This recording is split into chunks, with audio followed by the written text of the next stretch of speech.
Ma Homa Bay Gladys Wanga koro kwayo doho mondo mi owit oko bura ma ochwal gi Evans Kidero makwedo yiero mare. Gavana Wanga ne ochopo e nyim doho en owuon kendo chiwo neno mare mar puodho yiero mare. E nyim jayal bura Roslyn Burili mar doho mar malo ma Homa Bay, Wanga nomako chung' motegno ni loch mare ne en maratiro kendo jopiny nogone ombolo kar rombgi.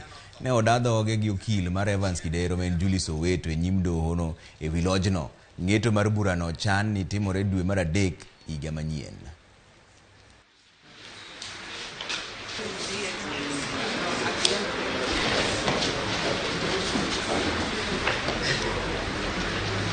There are direct tickets. The decision is made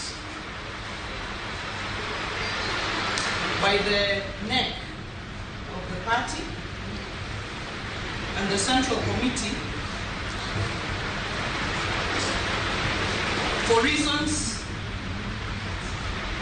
that are made clear to give one candidate out of the other candidates the ticket, even though the line between consensus and direct ticket is very thin, because even when the party issues a direct ticket, they still make reference to the other candidates and explain to them where they are going and the reason they are going where they are going.